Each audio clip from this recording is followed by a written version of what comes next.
Thank you. Thank you, everybody. I am thrilled to be here in the great state of Kentucky and the beautiful city of Louisville.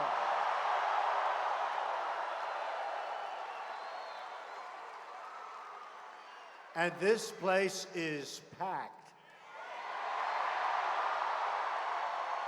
There are a lot of people outside aren't getting in, but that's all right. We love them too, right? We love them too.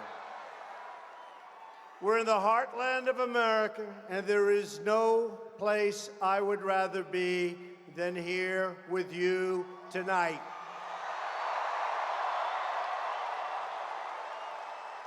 Our first Republican president, Abraham Lincoln, was born right here in Kentucky.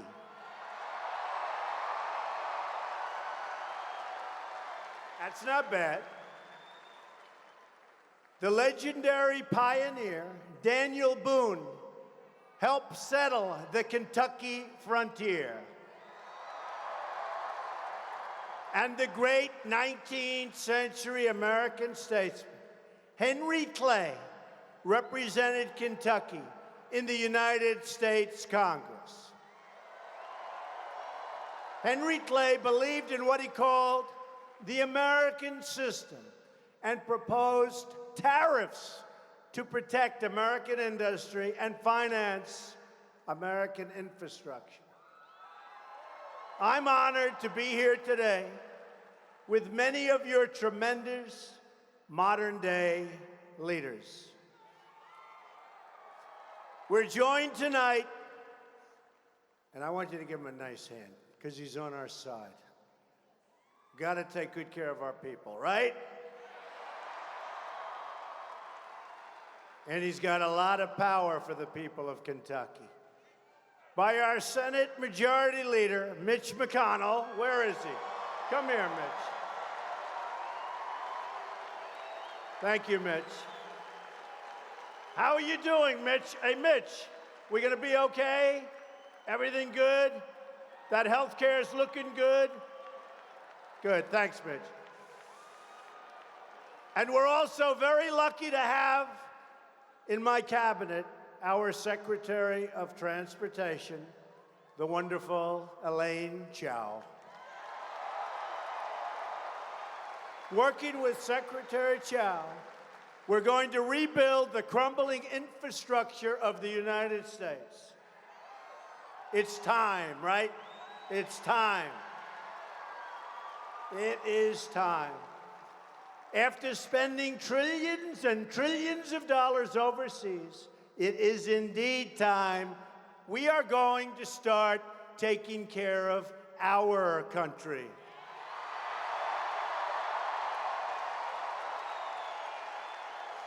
Also with us this evening is your great governor, Matt Bevin.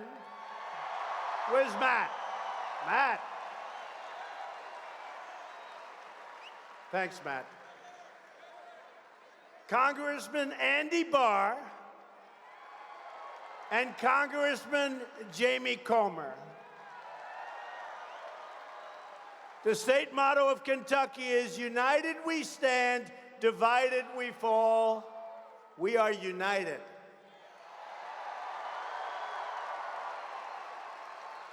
Somebody from the fake media the other day asked me a question.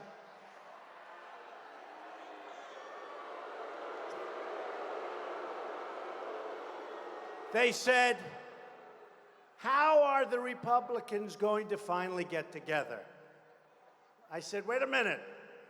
We won the presidency. We won the House. We won the Senate. I mean, right? Actually, he was a nice guy that asked the question, but I was sort of thinking that was an interesting question because we've just about never been on a streak like this. I think 1928, a long time ago. And we're going to get a lot of things done. And then we're going to get to truly one of my favorite things. It's called reducing taxes. Standing together as Americans, we are going to deliver amazing things for the citizens of Kentucky and the United States. Most importantly, we are going to take power back from the political class in Washington and return that power to you, the American people. It's happening. It's happening. It's happening. It started on November 8th. Remember that beautiful, beautiful day? That beautiful day. I'm going to give it back. That was a beautiful day. They weren't giving us a lot of chance, were they? Remember? There is no path to 270. Well,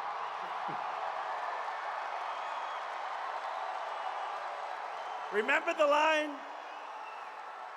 And you know, for the Republicans, the Electoral College was very, very hard to win. Do you remember the famous line?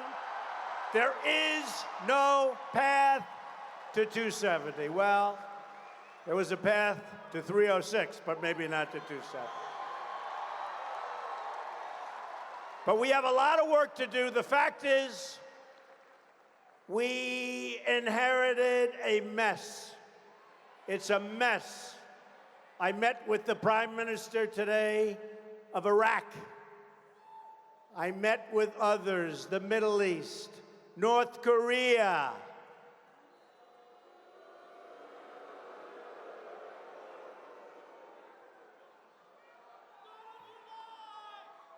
North Korea. I'll tell you what's happening there is disgraceful and not smart at all. So many different problems. And I'll tell you, you see what's happening with the economy. We've picked up $3 trillion in value, and our companies are bringing people back to work.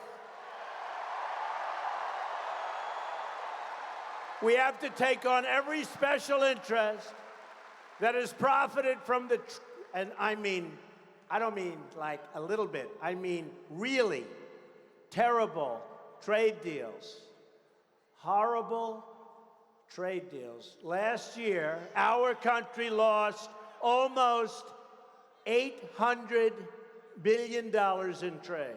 Not going to happen anymore, folks. Not going to happen anymore. Uncontrolled immigration, you see what's going on there? That's happening quickly.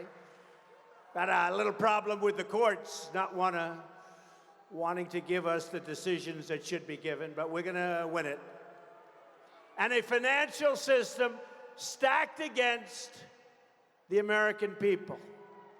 These entrenched interests will do anything they can to keep the broken system in place, but they will fail, and we will win because we are fighting on the side of our great American heritage.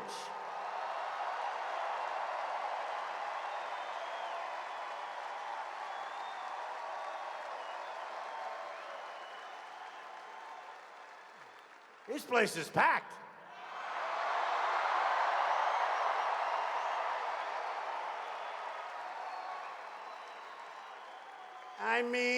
I don't want to say this. We could have been watching a good basketball game tonight, right? What happened? What happened? That's all right. You've done a good job, right? You've done a good job. Great team, great coach. It's all right. We are going to drain the swamp of government corruption in Washington, D.C. And we are going to keep our promises, all of the promises that we made.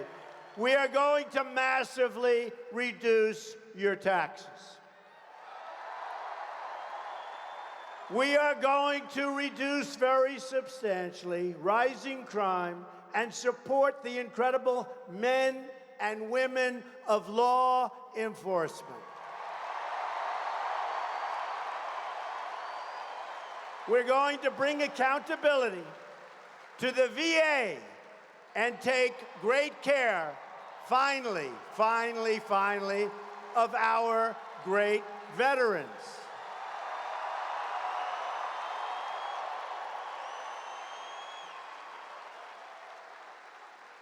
And our secretary, you wouldn't believe it, because I still don't have my cabinet. They won't approve my cabinet. There is a lot of division and a lot of bad stuff going on in this country. But I'll tell you, David, we love David. David got approved 100 to nothing. Can you believe it? Head of the VA, Secretary of the VA. And you watch what happens with the veterans. It's time we take care of our veterans. We are going to rebuild the United States military, finally.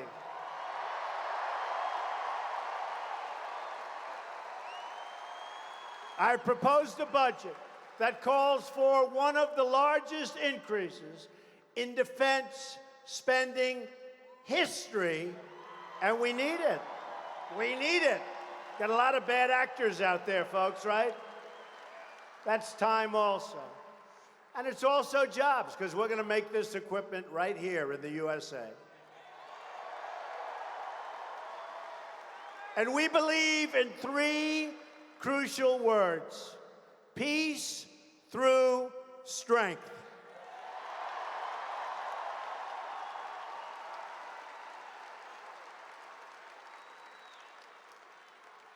Here's our great Lieutenant Governor, by the way, please. Thank you, darling. Thank you. But we will spend our money wisely with just one negotiation on one set of airplanes. I saved the taxpayers of our country over $700 million. And that's just one of many. One of many. We've also kept our promise to appoint a Supreme Court justice who will uphold and defend the Constitution of the United States.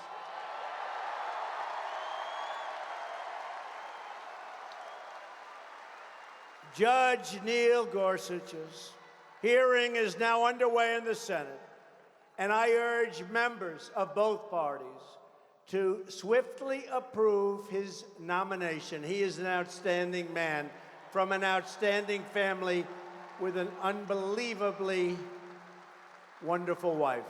They should approve. There's another promise that is deeply important to me, and I know it is deeply important to you. We are going to put our coal miners back to work.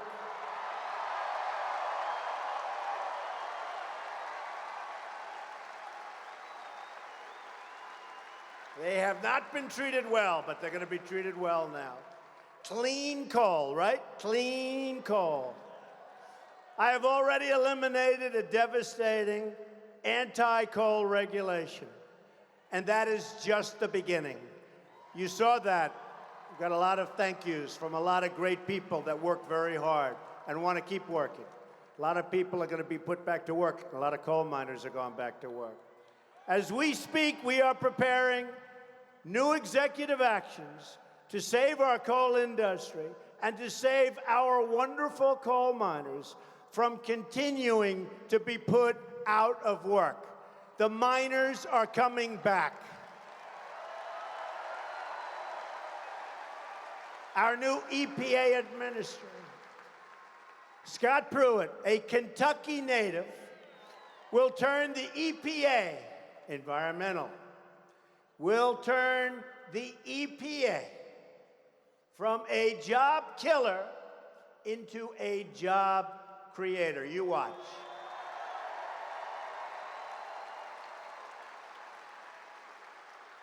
Since my inauguration, we've already added nearly 500,000 new jobs.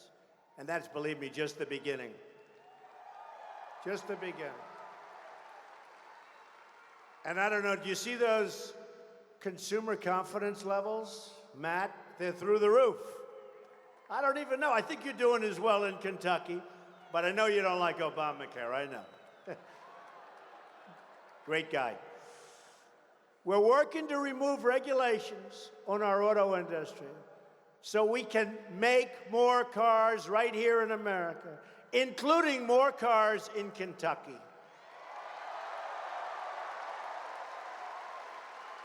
We've wiped out many, many unnecessary regulations, and that's just the beginning. It's continuing on a weekly basis. We're getting rid of unnecessary regulations. We're going to be good for business, and we're going to be good for the workers of America. We've also cleared the way for the Keystone and the Dakota Access Pipeline.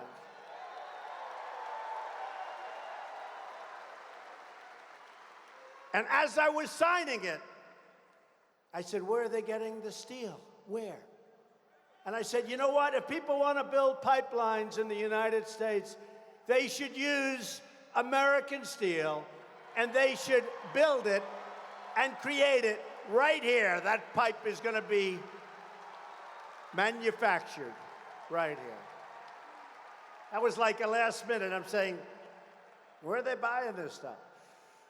Like Henry Clay, we want to put our own people to work.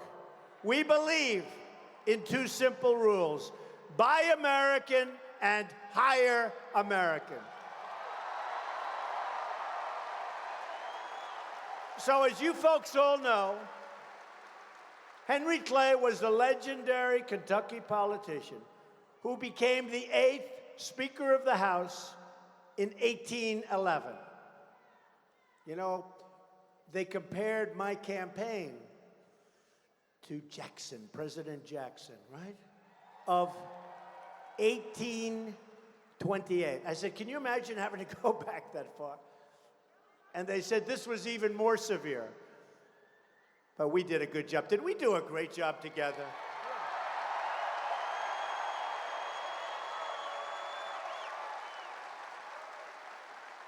1828, that's a long time ago.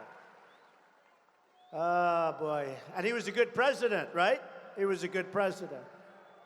Clay was a fierce advocate for American manufacturing. He wanted it badly. He said very strongly, free trade, which would throw wide open our ports to foreign production without duties, while theirs remain closed to us. That was his quote. He knew all the way back, early 1800s. Clay said that trade must be fair, equal, and reciprocal.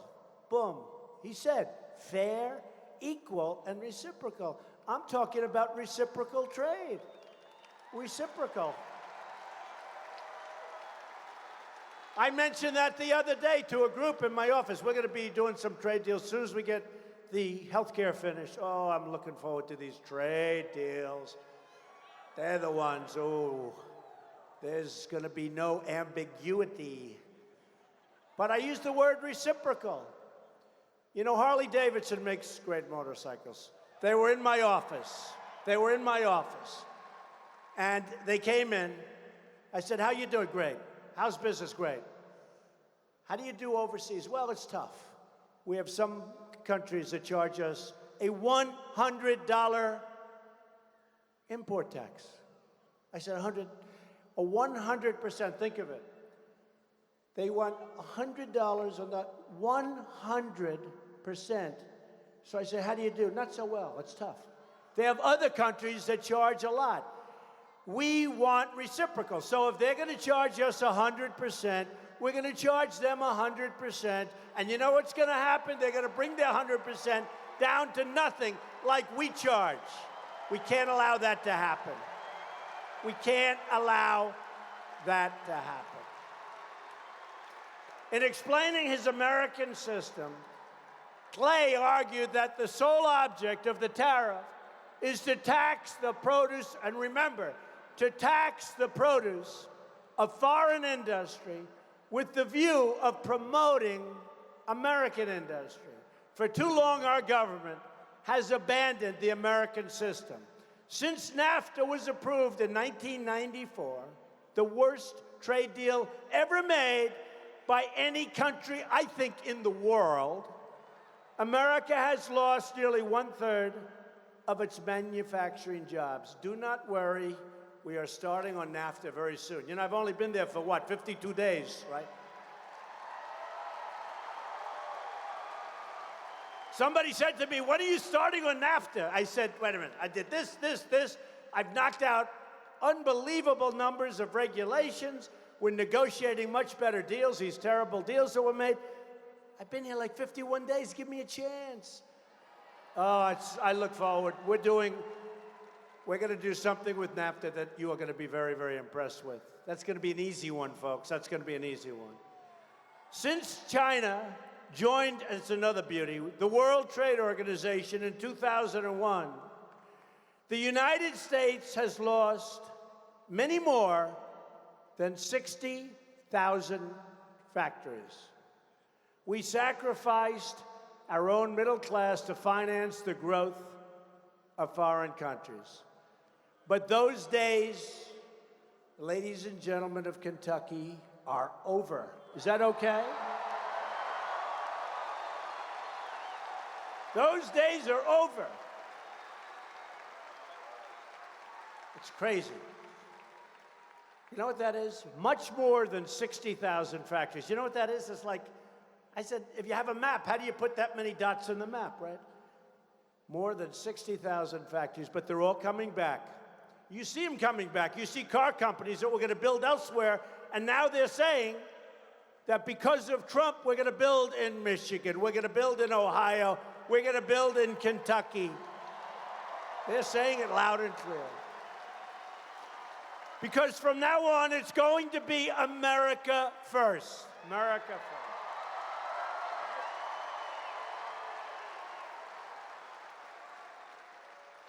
We will be, I promise you, a rich nation once again. And we will do what we have to do, and we will not allow other countries to take advantage of us like they've been doing to a level that's hard to believe. Hard to believe. Not going to happen. Not going to happen anymore, Kentucky. Remember that, okay? You just worry about your basketball team. I'll take care of the rest.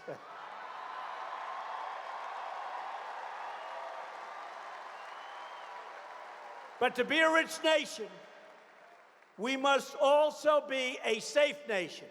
That is why I am following through on my promise to secure, protect, and defend the borders of the United States.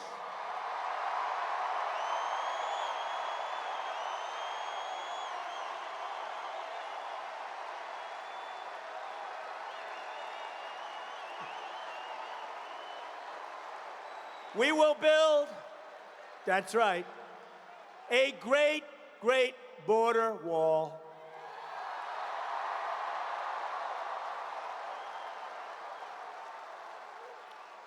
And you know, it's already out to bid.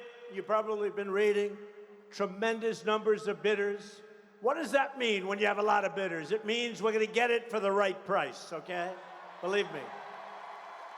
And we will stop the drugs that are pouring into our country and poisoning our youth and plenty of others. To stop the drugs. A lot of them are coming in from the southern border. Since the day of my election, we've already cut illegal immigration at the southern border by 61%. Think of that. 61% that we haven't started. And the courts are not making it easy, folks. They're not making it easy. Terrible. 61%.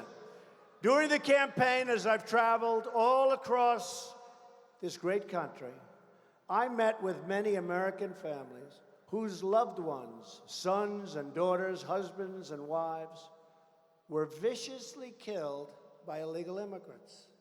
Incredible. Incredible. These amazing American lives were stolen because our government refused to enforce our already existing laws. These American victims and their families were ignored by the media. The media doesn't want to talk about it. They don't want to talk about it. They were ignored by the consultants. They were ignored by Washington.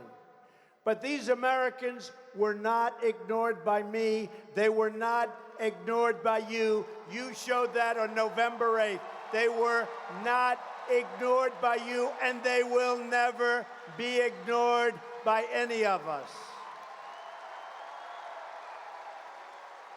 As we speak tonight, we are finding the drug dealers, robbers, thieves, gang members, predators, killers, and criminals of all types preying on our citizens. You've been seeing it, you've been reading about it, and you've been seeing it.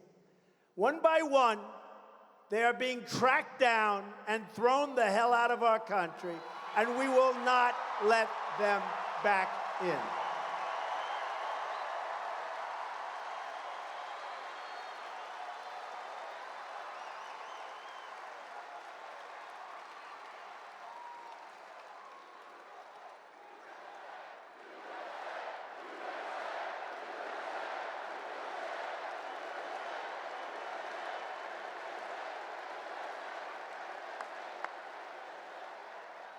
We are also working to protect our citizens from terrorism. We have seen the devastation at home from 9/11 to Boston to San Bernardino and many, many other places. We've seen attacks overseas in France, in Germany, in Belgium. It's time for intelligence and common sense to be used. The single best way to protect, and you have to do this, and to keep foreign terrorists from attacking our country is to keep these foreign terrorists from entering our country in the first place.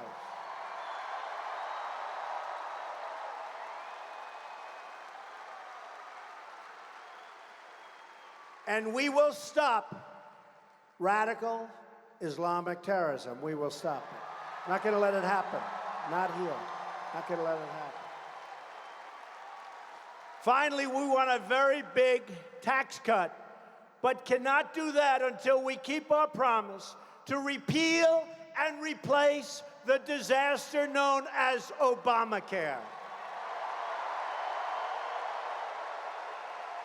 And we're going to be working very closely with our leader, Mitch McConnell, to get that job done. Paul Ryan, everybody, they're going to be working very hard. And Congressman Andy Barr and Jamie Comer, I have to thank them for their help and their support as we move toward the crucial House vote on Thursday, the 7th anniversary of Obamacare's very painful passage. This is our long-awaited chance to finally get rid of Obamacare. It's a long-awaited chance. We're going to do it. We're going to do it. What's the alternative? The alternative is what you have. What you have is nothing. The worst, it's the big lie. And remember this, so true.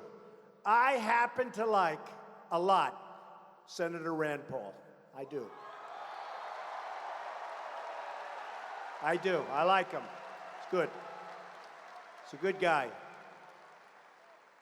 And I look forward to working with him so we can get this bill passed in some form so that we can pass massive tax reform, which we can't do until this happens.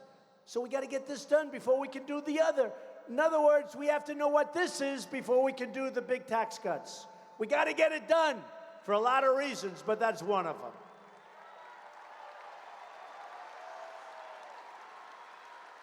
And it's important to realize how we got to Obamacare in the first place. Back in 2009 and 2010, House and Senate Democrats forced through a 2,700-page health care bill that no one read and no one understood.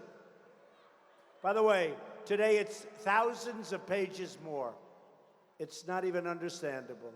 They ignored the public, they ignored the voters, and they jammed a massive, failed health care takeover right through Congress.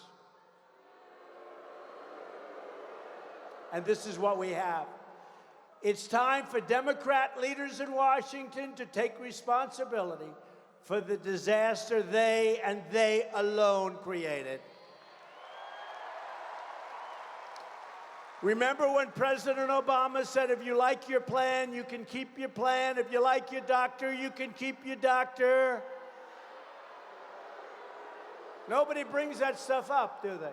Do they ever bring it up? Matt, I don't think so, right? They don't bring it up. Notice how they forget all those things? Or when the architect of Obamacare said the law was passed because of the stupidity of the American voter. Or Bill Clinton on the campaign trail. Oh, he must have had a tough night when he went home that night.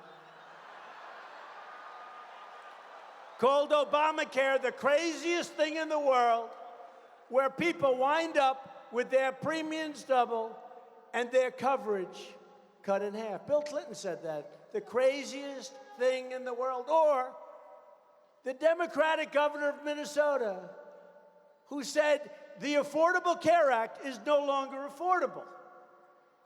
It's been one broken promise after another. People have been kicked off their plans, and their premiums have increased by double and triple digits. Arizona up 116%. By the way, insurance companies in a great state known as Kentucky, have you ever heard of it? Are in tremendous trouble, will be fleeing, and we're going to save it all. We're going to save it all. Tremendous trouble. It's a disaster. In fact, to counter my speech 2 weeks ago in Congress, I don't know, did anybody see that speech? They used the former governor of Kentucky. And the plan doesn't work in Kentucky. But Matt will save us. Many of our best and brightest are leaving the medical profession entirely because of Obamacare. Obamacare has been a complete and total catastrophe, and it's getting worse and worse by the day. And yet you watch the fake media, the fake news, and they try and build it up. It's a disaster, fellas. It's a disaster.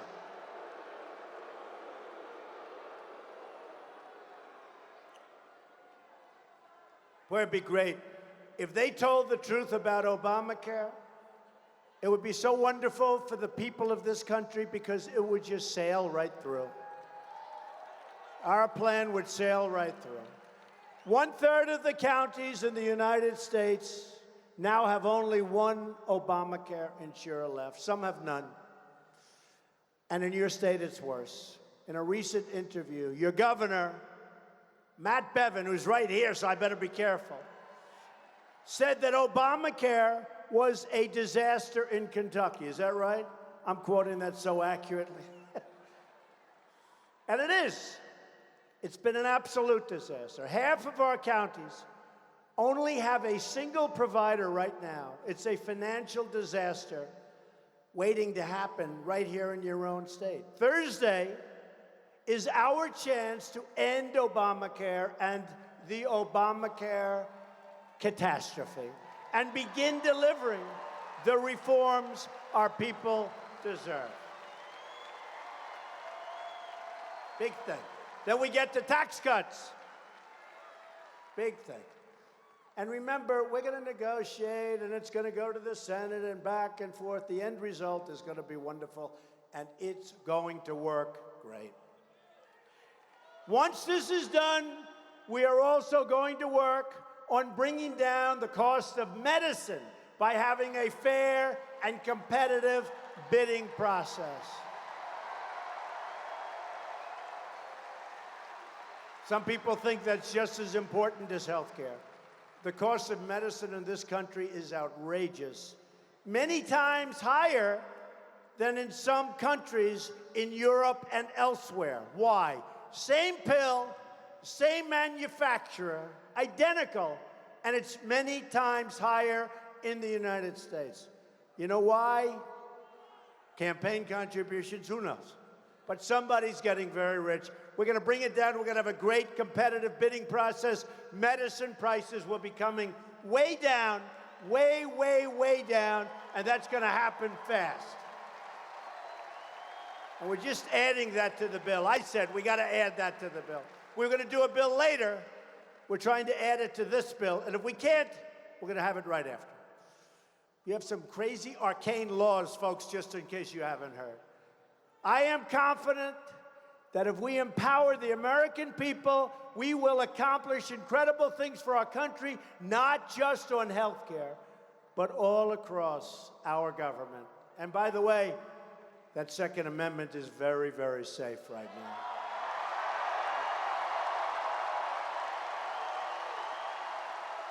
I promised. I said we're going to save the Second Amendment. I promise you, we are going to save the Second Amendment. It's very, very safe. Would not be in good shape if a certain other person won this election, I can tell you. You'd not be happy. And if they came to make a speech, 250 people would have showed up. A new spirit of optimism is sweeping across our land, and a new national pride is swelling our hearts and stirring our souls. So true. Just imagine what we could accomplish if we stand together as a united American people. Our economy will be unleashed, and millions will be lifted from welfare to work. Gotta work, gotta work. They're gonna love it. They're gonna love it. From welfare to work. Our children will grow up in safe communities, and they will be educated in schools that teach them to love our country and its values.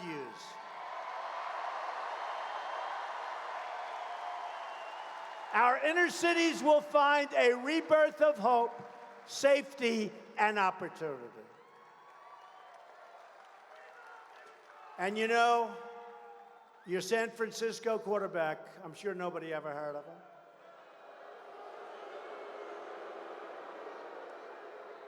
I'm just reporting the news. There was an article today. I love to report the news, and then they said I made a mistake, right? I said, no, the people reporting the news made a mistake if it's wrong. But there was an article today, it was reported, that NFL owners don't want to pick them up because they don't want to get a nasty tweet from Donald Trump. Do you believe that?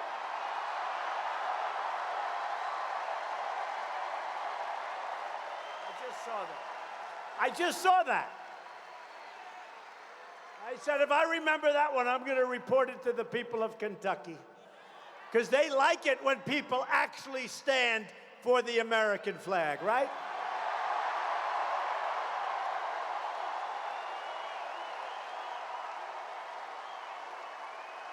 Our struggling industries are going to be revitalized, and our dying factories will come roaring back to life. It's already happening. And in our dealings with other nations, we will find a new era of security, cooperation, and peace. And we won't be played for the fool, and we won't be played for the suckers any longer. This is the future that awaits us if we embrace our destiny as Americans, which we did. This was one of the greatest things, one of the biggest events ever to happen in our country. And we're going to make it even better than anybody ever thought possible. That's happening already. We are one people, and we share one fate. Whether we are black or brown or white, we all bleed the same red blood. We all salute the same great American flag. And we are all made by the same Almighty God.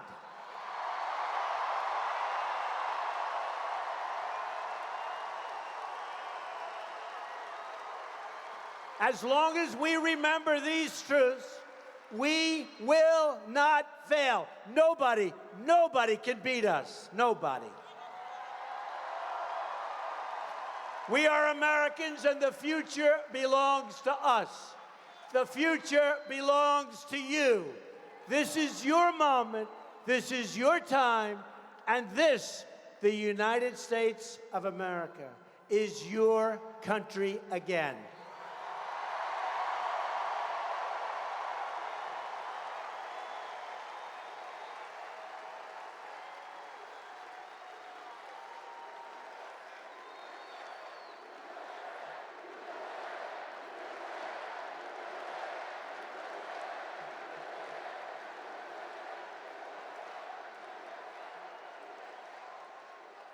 So with hope in our souls and patriotism in our hearts, let us now recite these words.